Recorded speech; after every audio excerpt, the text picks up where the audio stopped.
Hey, welcome to another Sorry. episode of I Must Ask You a Question with Jen and That music's James. like jam now. Yeah, I like that music. Great choice, Joey. It is really good. I get all excited because it's like the final countdown before we begin. But how you doing, Jen? How's your week going? It's interesting. I Yeah. don't know what happened.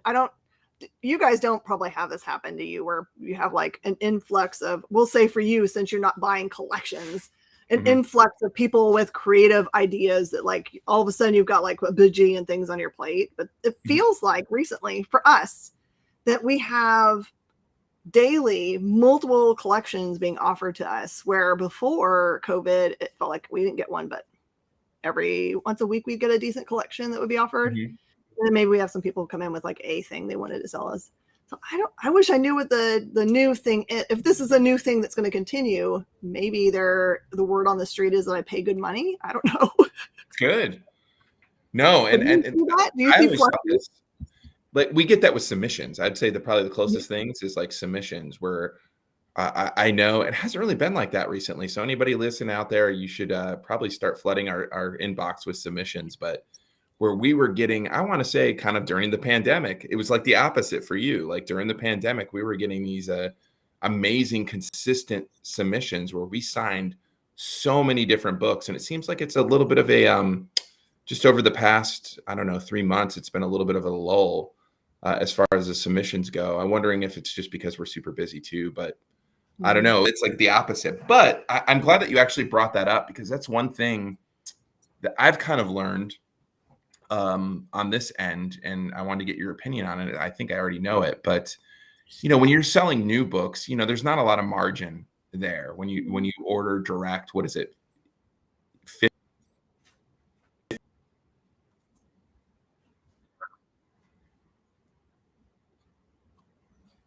To 55% margin, typically. No, I think it's me. It just said where my connection was unstable. This new place has bad internet. Collections, like that's where the margins, that's where you can be very successful as a comic shop, right? Especially if it's a good collection. Because the margins are ridiculous. Because if you figure everything, you're averaging what? I don't know, like, can you give us like an example, like generally speaking, of like you buy a collection, maybe there's 12 long boxes and you average, like, is that how you do it? Like, how do you figure it in your head when you buy a collection? Well, it's really different for what kind of collection it is. So if it's a really high-end collection, then it's different for us. If they're like keys and minor keys and that's what the whole collection is, then I really only in my mind want to double my money on them because I know they're fairly easy to sell. And I think that's fair to the seller because they've spent a lot of time culling it for just the really good stuff and bringing that to us. If it's a mixy collection where it's like everything, I usually look through the collection for what are the keys and minor keys and kind of figure out in my mind what I think I can sell those for. And largely I'll figure the worth of the collection based just on those. And I see that everything else that I have to work really, really hard to sell, those are like things where like if you really just bought those, it'd be super hard to make a profit when you think about how much time and energy and, manpower and your employee time and all those kinds of things to sell those. Though that's where, like your big profit margin is on those things, but those take time. Because you have to process everything, right? And that's just, with us processing weekly books that we get in, being a publisher, it's not easy. And now that we're about to open up the storefront, we have to process it there too, getting barcodes, and you do the barcode system too, I noticed. And yeah. So how long does it take typically, like the most recent collections that you got in is it pretty quick to where you can sell them after taking them in? It used to be that I'd put them in the back room and eventually get to them. That's when I do giant bulk buys. When we're talking about 200 long boxes, I put them, I'll make a cursory search for things that I know people are looking for, and then everything else goes until I can actually spend the time to do it. But like the collection I bought yesterday, which was just 11 short boxes of, I would say, 80s and 90s decent books. They're not organized. The unfortunate thing is it looks like they went into boxes when they were released. So it's like, I'm gonna have to put them back. Yeah, not. So that's going to be probably, I honestly process most of my books not at the store. I take them home and put on shows that I don't have to really pay attention to necessarily. Yep. And I'll work on them there. Like a mindless exercise where until the pricing happens and you have to think about it then. But no, I bet that's, and you sell on eBay, you sell on your online channels like Comic Book Shopping Network and The Experience, and then of course you sell with the storefront. Are you doing something special? Speaking of storefronts, are you doing something special for Halloween? I know they usually do that. You know, they were trying pre-pandemic to do that free comic book day Halloween to get things. They didn't do it this year. Are you going to still do it? Like, so they put out books. You know, they normally put out Halloween Comic Fest books, but they put out Halloween books this year that they didn't call Halloween Comic Fest, but Halloween something else. And people have been asking after them, like they came in today and were wanting them. I was like, nope, I'm putting them out on the closest day to Halloween. And you got to come in on that day because everyone wants to pre-get them. I was like, the point of the book is to have you come to me. Come see me in your costumes. I like it. So, and that's not, are you going to do it on the 30th, right? Because Halloween falls on this Sunday. Gosh, time flies. On the 30th, yeah. And our Sister Store Gaming, that's their anniversary. So they're going to have a big to-do at their side. So we'll just kind of like piggyback on their fun stuff. I see that black caravan box in the background. That's awesome. Yeah, it matches. That's the shirt. It does. I was like, oh, is that something? I haven't seen that black caravan shirt. I was like, oh, it's a space. That's so cool. That's a cool design. I really like it. I haven't seen that shirt before. I like it. Do you guys do like a big office party for Halloween? Do you guys dress up and? Oh yeah. So my neighborhood that I live in, and it was crazy. I didn't know this going into it, and I've been there since 2012. It's a huge block party. It's like the coolest. Like they bust people in for my neighborhood. That's how crazy it is. And like there's haunted, like a couple houses go all out. They do like haunted walks. There's like haunted mazes. It's so much fun. So over the past few years, what we do is a whole bunch of friends come over, and I mean, we buy tons of candy. Just go to Sam's or Costco and buy like bags of candy. And when they go through it so quickly because there's so many people, and we just sit out in lawn chairs and kind of hang out, drink wine, usually wine or booze, and do a walking around. It's been really nice. So we're going to do it this year. And in Florida, I'm pretty sure it's like this in Houston as well. Area. Sometimes it's like super hot still on Halloween. This year, it's been hot. We haven't had any kind of cold snaps down here. We're finally getting one tomorrow. And a cold snap for us is, I think on Halloween, the high is 74 and the low is like 60, which is absolutely perfect. That's decent. Yeah. And most years it's not. And how do I know this? And why do I remember this? A long time ago, I bought this Sasquatch outfit, like this legit Sasquatch outfit that makes me 7 feet tall. You look through the neck. And I would always, on Halloween in my neighborhood, I would go out and I would do it. And I couldn't last long because imagine when it's 90 degrees outside in a giant Sasquatch. I mean, I have to wear this big pillow thing, right? And like the hands extend where I'm holding like these wooden grips. And I'm not a jerk, by the way, in the sense where I scare kids. I let the kids, I'm a happy Sasquatch so they don't get angry. So I do that like every year, and it's always like a good, fun thing to do. But do they ever come and punch you in the nuts? No. Everybody's been nice. I think it's pretty intimidating when you look at it. And funny thing with this Sasquatch, I played baseball. One of my best friends, I played baseball with him in college, and I became friends with his brothers. And every one of their weddings, I've dressed up as that Sasquatch, like during the reception. And ended up dancing. Of course, I got the bride's permission, but it's that I've gotten some good use out of that Sasquatch costume. It's been amazing. So I'm going to do that this year, and it's not going to be miserable. I might be able to last like 30 minutes instead of 10 minutes.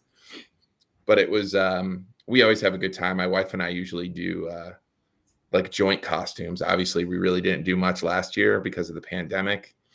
But I think we went, this is kind of where this mustache came from. She went as an Indian, I went as a cowboy. So I was like, I'm going to do the curly mustache. So that's where I started it. And then I shaved it, and then the pandemic made me do it again. So yeah, Halloween is kind of the start of this whole program, if you think about it. Mustache, new question. So yeah, it's been a crazy week. Just I was telling you just before, I was beginning to tell you just before we went live, was the paperwork that I'm filling out right now just to open doors. Like, so many people don't realize it. Like, you want to start a business, right? And you figure, okay, I'm going to rent a place and then I'm going to open doors, collect taxes, and pay somebody. The things that we have to do, you have to get a certain license, then you have to get a fire marshal inspection. And we're in the city now. We moved 1.5 miles up the road, but now we're not in Lee County, which is our county. We're in the city of Fort Myers. So now we have to do both, one for the city and one for the county. And filling out all this information, and it's just like, just to get an inspection, I just can't believe it. I'm like just demoralized, to tell you the truth, where it's just like I have to fill all this stuff out and it's redundant. All for the grand opening, by the way. I'm not sure if I announced it or told you, but 13th and 14th, we're doing our grand opening here. It's going to be super. You have an actual date. Yes, we have a date. And tons of people are coming, creators. We're going to make a huge event of it. Actually, want to talk to you off channel about maybe taking it live on CBSN or the Experience. It is during one of those days. Kathy is all about it, helping out. Someone's peeking in. Oh, thank you. Okay. Got my food. What are you eating today? I actually went to First Watch and I got this thing. It's called, it's really boring and healthy. It's like this, it's not boring. It's this coconut pudding stuff. They call it Power. Ooh. Do you have First Watch? We have them, but I haven't gotten to go. Oh my gosh. It's amazing. Go to First Watch. You have to go. It's delicious. So yeah, I ordered it. DoorDash is like my best friend. Like, it's so much time. Oh my goodness, where they can deliver right to you. Oh, it looks like Joey has a question. Joey, you're a bit obsessed with Sasquatch. That's hilarious. I'll show you some pictures. The stash was the cause. No, the stash wasn't because I'm a baseball player, even though I'm an Oakland A's fan, and two of the known people who have mustaches like this in baseball were Raleigh Fingers and Catfish Hunter, which are famous Oakland A's pitchers, but back in the 70s and 80s. My brain's just saying, he's just making that up to see if I know anything. I'd totally buy it. Oh, I'm not making it up. Type in Raleigh Fingers, and Catfish was his nickname, Catfish Hunter. His real name was Jim Catfish Hunter, but Raleigh Fingers, Rollie. The Topps came out with this really, I'm going off on a tangent now, but Topps came out with really cool like comic art of a Raleigh Fingers. Like it's in their special graded, pre-graded stuff, but it was a baseball card of it. And he had this, like the drawing was this super curly mustache. What would be my baseball nickname? Oh, I have a couple already because I still play softball. Yeah, so when I was a kid, I used to wear sunglasses. I was a catcher, and I would wear sunglasses when I would catch, so you would see the sunglasses in the catcher's helmet. So they called me Hollywood for that because and then Turtle was another one because I was obsessed with the A's, and my parents, the best Christmas gift I've ever got was a green catcher suit, and I wore it throughout my little league and track.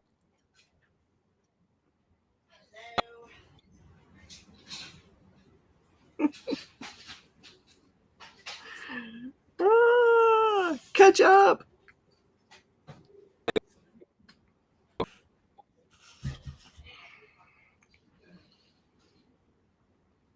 Wi-Fi is just killing it.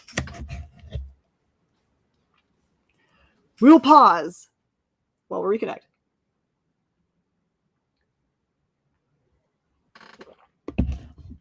I could make up the story. That'd be funny. I don't know if I should pop in while he's he's having technical difficulties. Sorry, we're having technical difficulties. Looks like James Haick, his connection is kind of bad there. It looks like he's back. Look, here we go. Perfect. You should have heard my story. It was amazing. It is amazing. So where'd I lose you? You said that you got the best present you ever got was a green catcher's outfit, and then all Yep. through the Little League you wore it, and then it stopped. Oh, they called me Turtle. That was the other, because I had the green catcher outfit. And then what they call me in softball is the mayor, because I get along with everybody, and I tend to break up a lot of fights. Oh. Coincidentally, on Monday night, I had to break up a fight. Yeah. But it's, yeah, those are my nicknames. What about you? Do you have certain nicknames? I don't think so. I mean, I gave myself the nickname Miss Jen, which everyone uses, and It's awesome. It's funny because someone pointed it out to me the other day that even in professional like things, I go by Miss Jen. And they're like, "You're not even really a Miss." I'm like, "That's okay." It's like okay to have a personality, I guess, that people like in the industry. If someone says Miss Jen, probably they know who they're talking about, I guess. Miss But Jen. my I staff like it. calls me Commander as a title, which is pretty funny. I gave myself a dumb title. What was the other one? Commander. I like that. Commander Jen. I like it. Or just Commander. Because it's Space Cadets, right? It feels like Yeah. there'll be some kind of hierarchy.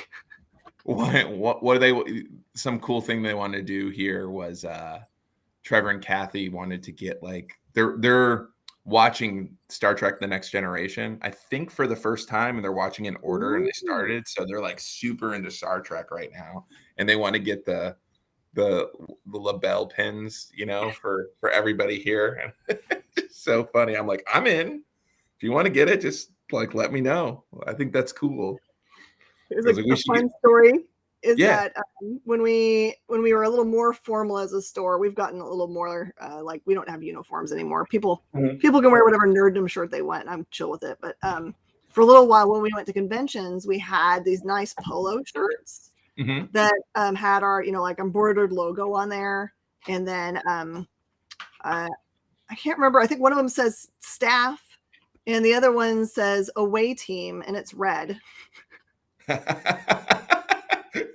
So like Star Trek. Yeah. You might come back from the convention and you might not. That would be hilarious. We have a little doing like I'm letting Kathy run with everything here. Her and Trevor, just everybody here has done such a great job. But ours is scout t-shirts. Like they have special like where they're always going to wear like HQ t-shirts, which is really cool. And it's just so weird. I was thinking about it, reflecting about it the other day. Because of my normal profession of being a stockbroker, like when I first started, it was like suit and ties every day. And now, I still have to wear those at certain times when I meet with certain clients in the clientele, but it's been a while because of the pandemic. Honestly, since I've done it, it's like kind of relaxing. Like right now, I got my Third Wave t-shirt on, and which I'm sending you one, by the way.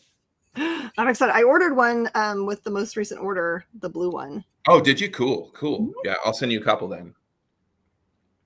We got some really cool samples in too, so I'll send you the sample ones. Like, we're just trying to test all the different kind of, the weight of the fabrics and stuff. Yeah, there's all different types, and there's some really, really cool ones.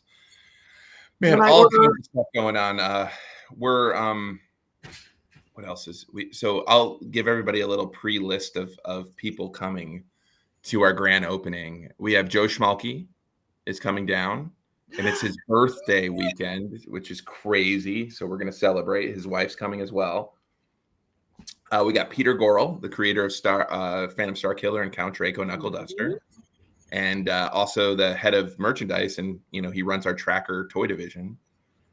We got David Byrne, our co-publisher, creator of Steak.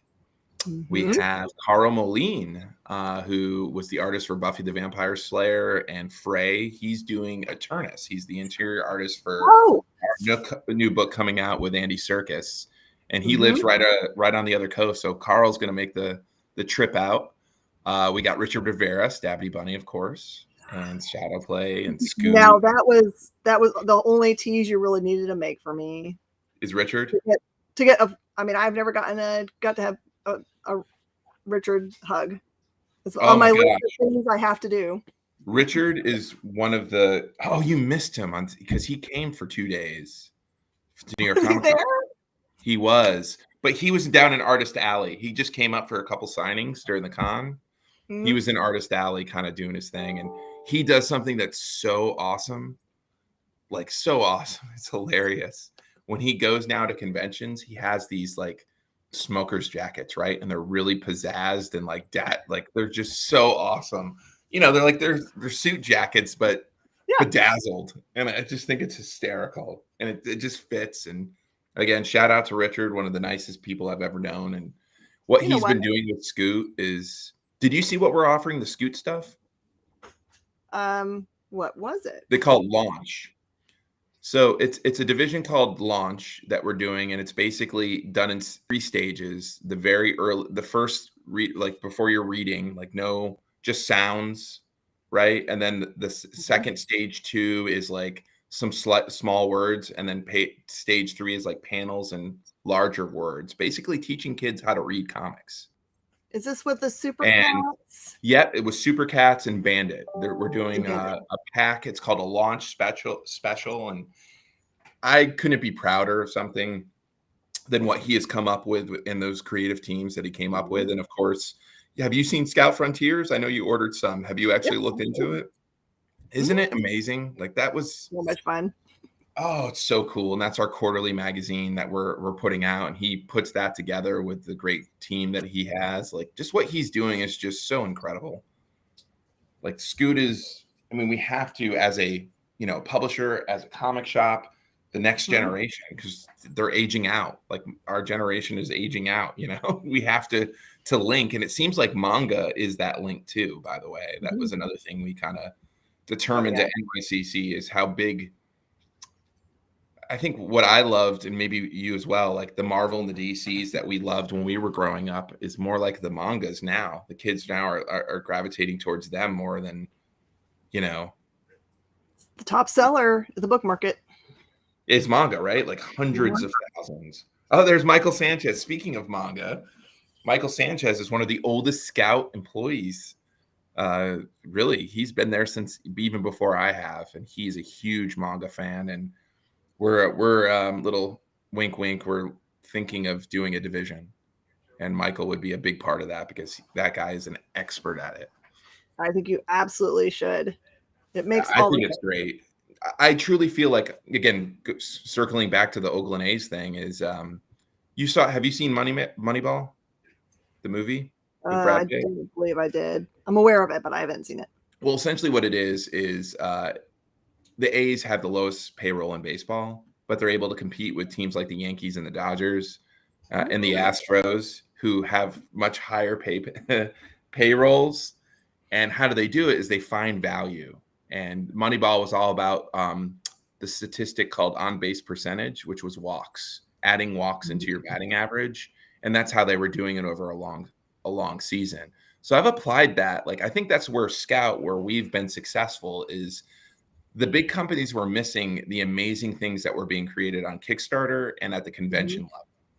And what we've done is I would like to think we as a company have helped get eyeballs on that, bring those creative teams to the masses. It was a huge discrepancy that wasn't being taken care of. It was a Moneyball approach. And looking at it, myself and our partners, and Michael being one of them, is just, there is a huge discrepancy. There's the huge manga, and then there's really nothing. What, webcomics? Yeah, there's some really great webtoon ones out there. Yeah, like that's about it. There isn't really like a minor leagues, quote unquote, for manga. It's either you have all of it or there's nothing. So I think there's some kind of Moneyball approach there, not to reveal any inside info, but like this is definitely a market we want to get into. It just when and how, and if it's possible, that's all remain to be seen. Well, right now the problem in manga is the demand is high and the supply is low. So if you can slide in there with decent product when, no one can get My Hero Academia or what it is? It's the paper shortage. Like that just brings us to a whole nother thing. The news that hit this week, I'm sure a lot of people who are listening have seen it. Like Image announced no second printings.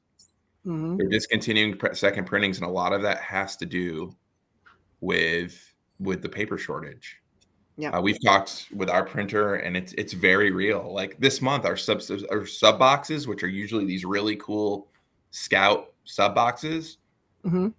they're just going to be normal, boring brown boxes because there's a cardboard, cardboard is paper shortage. I ordered it 3 months ago, and they don't have it. Like that should have been plenty of time to get all kinds of those boxes in. Bags and boards.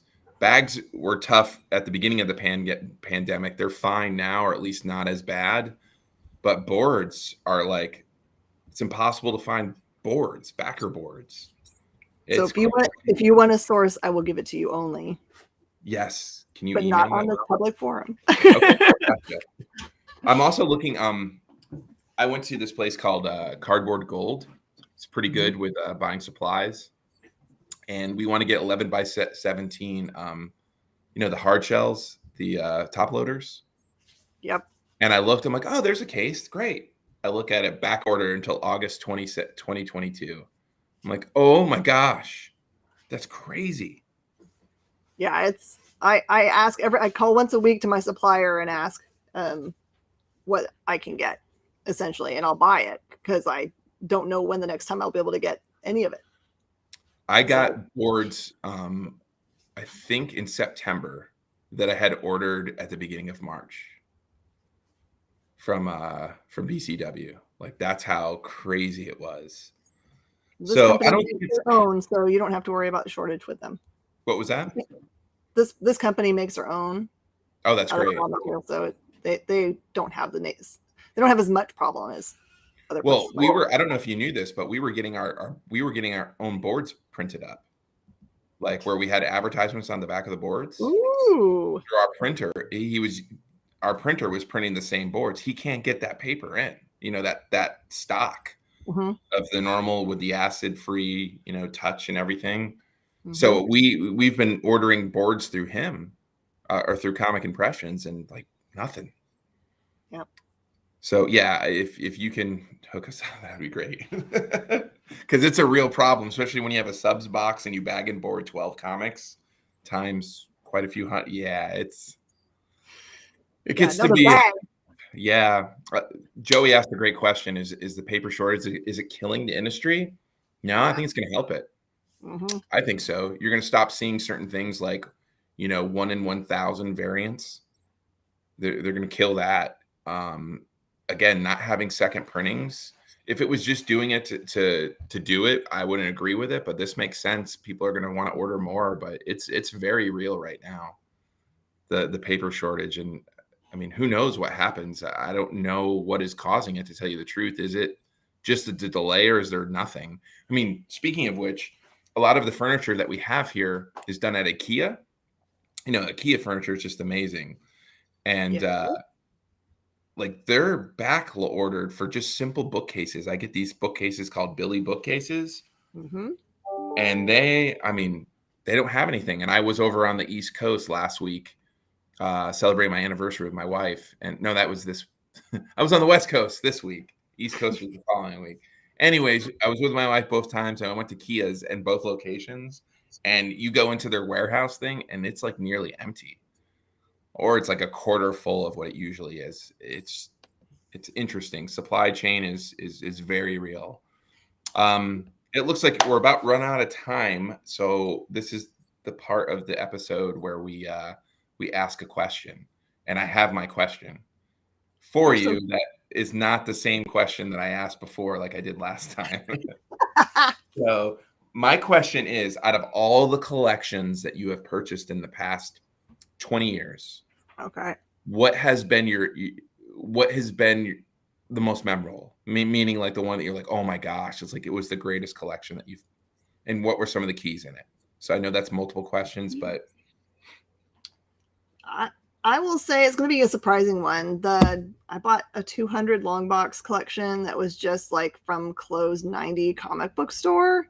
When I bought it, to be clear, those were the things that no one wanted. Yeah. I was basically buying dead stock. And I just put it away in my back room. And I've slowly but surely been going through it. And what was once like yesterday's Who Care Like I've got long boxes of Wildcats #1, which Venom. right now still, who cares? Yeah. Next week could be $20 books, and I might Yeah. add a win to the store, you know. So there's things like that, you know, long boxes of the Max #1, but so for me, those are the ones where it's like they're magic boxes to me because there's maybe no treasure in them, but they might become treasure. That's awesome. Yeah, my guess, tell me if I'm right or wrong, but Venom Lethal Protector used to be one of those prior to the movie coming out. Those things were big. Right now, I think the next one that's up to bat is Spider-Man 2099, which still is languishing at like $10, and it was like a $2 book last year, $10 now. When that stuff really hits, it's going to be a $20, $30 book. Yeah, and he's going to be in that the Spider-Verse. He's surely good because then wasn't he in the end credit scene of the first one, if I recall correctly? Yeah. Yep, you got to see Miguel. It's going to be awesome. When is that coming out? That seems like they've had that done for a while. I actually don't know if they have a release date for it, honestly. I haven't seen one. Have you seen Dune yet? We'll leave. I know that's another question. Yes. I've seen Dune, and I'm going to see it again this weekend because my husband was obsessed before and is now more obsessed. So it's that good? I haven't watched it yet. If you like that director's work, you'll know because if you watch the most recent Blade Runner film, that kind of what I call super saturated tones on the screen, you will love it. Oh, I can't wait. Yeah, I'm going to watch it. I don't think my wife would be into it. I got to screen it for her. She's not a big sci-fi. And I just want to leave with one thing. One thing that I've been doing is catching up on a lot of scout books because I've just been so busy. I'm hitting 2 birds with 1 stone. So I'm doing it while I'm doing cardio. So last night I was on the elliptical machine and I read the first 2 issues, but I never read the last 2 of Concrete Jungle. So I grabbed the trade. Oh, wow. And I read it all the way through, like in one sitting. Sheldon Allen, who's the writer of Concrete Jungle, we've done Crucified with him, Snatched, which is currently coming out right now, in Concrete Jungle. And then Carl Mosafart is I think I might have butchered his last name. I apologize. But he also did The Man Who Effed Up Time with Aftershock, which was a great book, by the way. He did the art. It is so, so good. And as a fellow writer, I was totally impressed with how it's grounded sci-fi that takes place in Miami, where aliens are real and they've integrated into our corporation. And it's like a grizzled cop, like New Jack City feel. And his writing and storytelling, it felt like a Tarantino movie. All while I'm jealous because I couldn't do that. Writing like alien worlds and stuff like that intimidates me as a writer because it's just like, oh my gosh, because like you have to create these new beings. He did such a phenomenal job. If you guys have not read that book, highly recommend it. Concrete Jungle with Us. So my short pitch but it was great. My short pitch for that book is it's an anti buddy cop movie. It is. It's totally. But the dialogue with everybody and then the robots and aliens, like there's a pimp robot and aliens, like, oh my, it's just so well done. It's for mature readers. This is definitely not a Scoot title, but I was thoroughly impressed. And the interiors remind me of Frank Quitely, quite frankly. Ooh. Aha. See what I did? Well, we'll leave it on that. I know I can talk all day and I have a lot of work to do, as I imagine you do as well. But thank you, Joey, for again putting this on. Jen, we'll see you next week and hopefully have some cool updates to give you because I've told you a little things behind the scenes. But it's exciting. So we'll hopefully have some news here shortly. But everybody have a great week and we'll see you guys next week. Bye, y'all.